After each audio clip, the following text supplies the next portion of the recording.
Pois bem, pessoal, esse é um momento muito novo no Brasil, né? Pela primeira vez um presidente advindo não dos grandes partidos, não do establishment midiático, do establishment político, do establishment inclusive corporativo do Brasil foi eleito.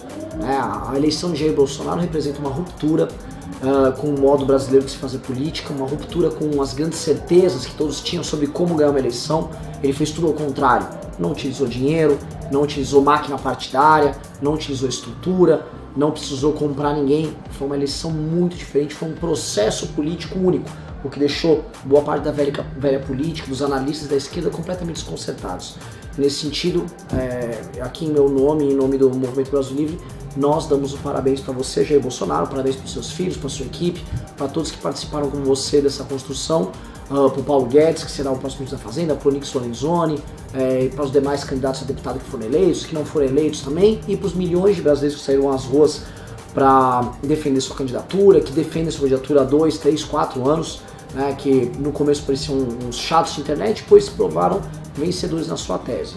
Então esse aqui é um vídeo, é um recado, é um pronunciamento nosso para o próximo presidente eleito, até para que você que está vendo o nosso vídeo entenda como nós iremos nos comportar e como nós vemos o cenário atual. Antes de tudo, eu queria fazer uma análise do que representa agora a chegada da direita ao poder no Brasil. Por vias democráticas, pela primeira vez desde a redemocratização e também desde a promulgação da Constituição de 88, temos um candidato assumidamente de direita no poder do país, num Congresso também foi muito renovado, e num país hoje que não tem vergonha de falar: ei, eu tenho pessoas de direita e nós somos de direita. Isso obviamente causa calafrios no establishment brasileiro, isso causa calafrios na intelectualidade que não está acostumada com isso, e que está com muito medo de simplesmente, não de desaparecer e de viver uma ditadura, que isso é a mentira corrente que eles gostam de fazer, mas eles estão com medo de ter que debater, de ter que enfrentar o contraditório, de ter que ver face a face pessoas que pensam diferente, porque essa gente acostumada que está a simplesmente falar e as pessoas baterem palma, odeiam o dissenso, odeiam essa coisa estranha que eles gostam de falar, que é a tal da democracia. Pois bem, o MBL, nesse crescimento, nesse ganho de poder da direita no Brasil, ele teve um papel importante, e a gente acreditou em uma tese, e o pessoal do Jair Bolsonaro, e o próximo presidente do Jair Bolsonaro, acreditaram em uma tese diferente. Nós sempre acreditamos que era possível fazer uma construção política de transição, ou seja, fazer uma transição para a direita através de reformas, através de medidas que estão no nosso próprio estatuto. E nisso a gente sempre dialogou muito com o poder vigente, a gente apoiou as reformas que estavam no governo Temer, apoiamos prefeitos e novos líderes que entraram em diversas prefeituras, não importa o seu partido, obviamente não sendo de esquerda, para que eles fizessem reformas e assim a gente tivesse o Brasil mais próximo do que aquilo que nós pregamos aconteça, que é basicamente um Brasil mais liberal, um Brasil com respeito às leis, um Brasil que combate a corrupção, um Brasil com um Estado mais enxuto e com leis mais justas para quem quer trabalhar e produzir. E, ao mesmo tempo, o Jair Bolsonaro e o pessoal dele sempre pregou uma ideia mais de vamos romper com tudo que está aí, vamos romper com esses vagabundos, sempre com um discurso muito claro, um discurso muito direto. E esse discurso dele é o que levou ele à vitória, um discurso de ruptura, e em cima dessa ruptura ele ganhou, e houve muita incompreensão de ambas as partes em todo esse processo. O MBL sempre criticou ele por ele não se juntar a nós, por exemplo, na agenda reformista, e eles também criticaram a gente falando: olha, vocês são muito próximos aí do PSDB, do Temer. Aí já vinha gente com teorias conspiratórias de que compraram a gente, ou um falava que o PSDB comprou, outro que o PMDB comprou, sempre alguém estava comprando a gente, mas na prática a gente nunca foi comprado, e na prática, olhando do ponto de vista político, eram duas maneiras da direita agir para tentar se aproximar da consecução de seus objetivos. E agora, de forma prática, o Jair Bolsonaro venceu e a tese dele se mostrou vencedora. E em cima da tese dele vem também uma responsabilidade muito grande, porque a partir do momento que você se propõe a romper com um modelo político que estava obsoleto, você não pode incorrer nos mesmos erros que esse modelo político apresentava. Então, eu tô até aqui, eu até listei aqui, isso aqui não é uma coisa formal, é mais um bate-papo aqui, mas o que fica de lição e o que fica de responsabilidade? A primeira grande coisa é: o Jair Bolsonaro se propôs a não depender de centrão, não depender do famoso centrão político, alguns lá dentro chamam de estamento burocrático, establishment. Eu prefiro chamar de centrão mesmo, são partidos e lideranças políticas que sempre estiveram amarrados no poder no Brasil, e não importa a matiz ideológica de quem esteja, seja o Fernando Henrique, seja o Collor, seja o PT, seja o Temer, eles sempre vão tentar estar junto, inclusive estão tentando agora se pendurar de alguma maneira no Jair Bolsonaro. Ele falou, opa, aqui não, eu não vou nomear ministérios baseados em indicações de partidos políticos, e sim em nomeações técnicas, e ele faz muito bem dessa maneira. Isso é uma ruptura com o modelo. Só que essa ruptura, ela tem que acontecer de uma maneira clara e que também não deixe o governo ingovernável, né? Ele vai ter que aprovar medidas que são impopulares, medidas que são muito duras. Uma delas, o Kim comentou agora recentemente no vídeo, é a reforma da Previdência. E nesse sentido, a arte que vai ter que ser construída para fazer com que esses parlamentares votem sem adotar esse comportamento fisiológico será muito complexa, né? Nesse sentido, nós do MBL, isso aqui é um compromisso que eu deixo claro para você que está vendo esse vídeo e para todo mundo, né? Nós estaremos lá para ajudar. Se for para fazer política sem fisiologismo, dando uma banana para as propostas sujas e espúrias do Centrão, pode contar com o MBL para tudo. Mobilização popular, comunicação, atuação, os parlamentares eleitos com apoio do movimento, todo mundo vai estar focado nisso, nessa construção desse Brasil diferente, em denunciar políticos e partidos que tentem colocar a faca no pescoço do presidente. Porque sabe, você que está vendo esse vídeo, o Centrão está só esperando o primeiro tropeço do governo para que ele perca um pouco de popularidade, o Centrão venha com uma faca e coloque no pescoço dele e fala, você depende de mim. Que foi o que eles fizeram com o governo Lula na época do mensalão. O Lula tentou comprar o parlamento com o mensalão, deu errado, o Brasil descobriu, houve a CPI dos Correios, e aí o governo Lula foi obrigado a cair no colo do PMDB. Não que era santinho, bonzinho, que ele não gostava de corrupção, nada disso, né? É que ele tentou ter algum tipo de autonomia dos grandes partidos naquele momento e aí ele não conseguiu, né? E aí nessa derrota que ele teve, ali ele caiu no colo do PMDB, do PP, etc, e surgiu o Petrolão, mostrando que assim, o PT nunca errou por falta de por excesso de ética, muito pelo contrário, sempre faltou ética por ali. No caso do Bolsonaro é diferente, e a gente sabe, e eu não quero, e ele pode contar conosco nisso, ver o governo dele refém dessas pessoas, refém dessas prostitutas políticas. Então tem que haver essa mobilização. Então esse compromisso que ele fez de ruptura tem que ser mantido e mais, tem que ser defendido pelos brasileiros de bem. Nesse sentido, ele pode contar conosco de todas as maneiras, porque vai ser uma guerra muito complexa. A gente já comentou isso em outros vídeos aqui, porque a direita brasileira, o Brasil verde e amarelo, esse Brasil que saiu às ruas de norte a sul do país, esse Brasil ele mirou na esquerda, mas ele acertou o centrão. PSDB perdeu força, PMDB, todos os grandes partidos do Centrão murcharam e eles estão atônitos, né, com medo de não serem reeleitos nas próximas eleições em 2022 e mesmo em 2020, inúmeros vereadores desses partidos estão morrendo de medo, sabendo que essa onda pode chegar e levar eles embora, né, varrer eles do mapa. Então é um cenário muito, muito novo.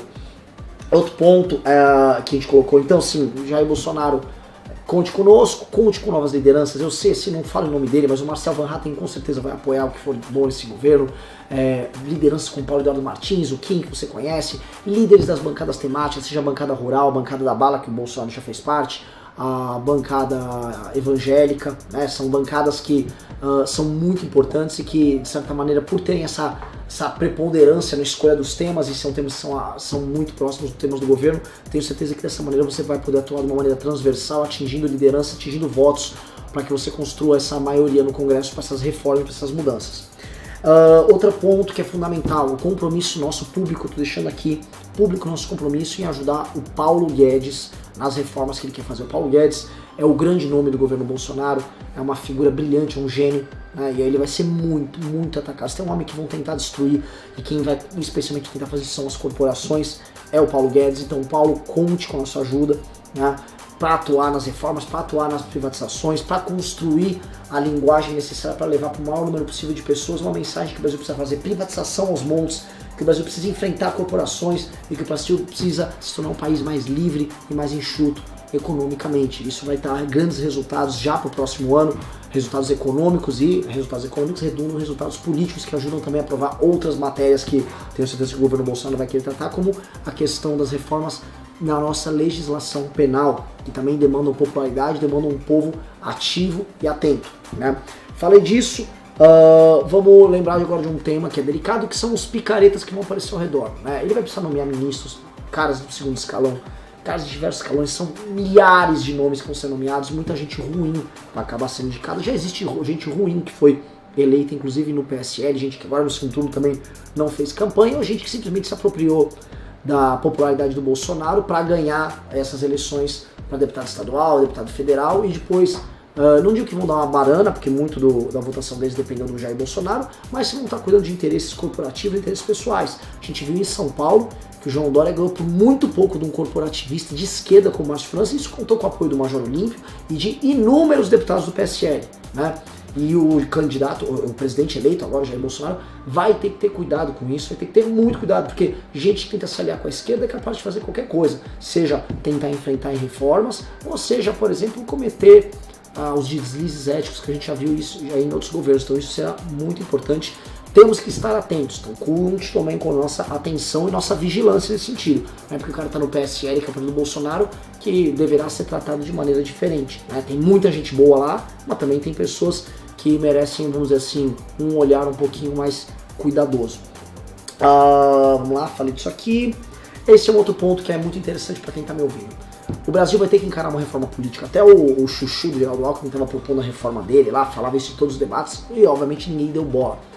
A questão da reforma política ela é premente, ela é importante. O Jair Bolsonaro, que foi eleito segundo uma lógica completamente nova, né, ele tem que ser o principal bastião nesse sentido de uma reforma política que tire privilégios de partidos, se não reduzir, ou se não acabar, ao menos reduzir muito o tal do fundo partidário, que se tornou uma verdadeira máquina, um verdadeiro instrumento de perpetuação de lideranças políticas que vivem de mamar desse dinheiro. A gente sabe muito bem que a maior parte daqueles partidos em Brasília são mamadeiros, que ficam um bando de vagabundo lá mamando dinheiro público. A campanha do Alckmin, que gastou milhões, dezenas de milhões de reais de dinheiro público ali pro cara ter, sei lá, 4 ou 5%, demonstra isso, a falência disso, a quantidade de dinheiro que é tirado de boca de criança, de leito de hospital, de escola, para ter que bancar político vagabundo. Isso tem que acabar. Isso tem que acontecer e a coerência tem que ser demonstrada, porque o partido agora, o PSL, o partido que está o presidente, é um partido que se tornou o segundo maior partido do Brasil, só perde pro PT, e é um partido que vai ter muitos milhões à disposição, e agora ele tem que cumprir esse compromisso de se abandonar esses privilégios. Nós temos que fazer essa reforma política. Nesse sentido, eu tenho certeza que o Partido Novo será muito importante.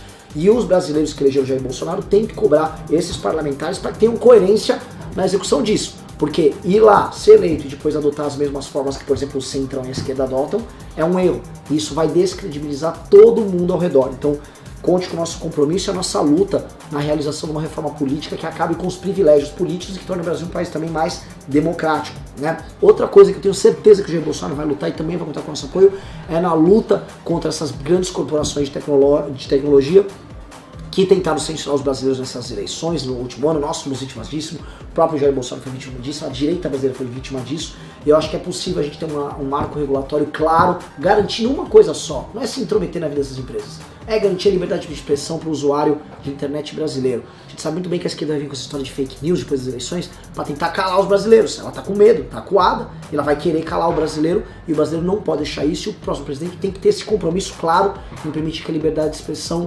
seja um valor supremo na nossa nação, dentro inclusive dessas redes sociais que hoje estão tentando ser caladas pelos próprios donos delas, e esse é o board de diretores que estão assustados com a ascensão da direita, né?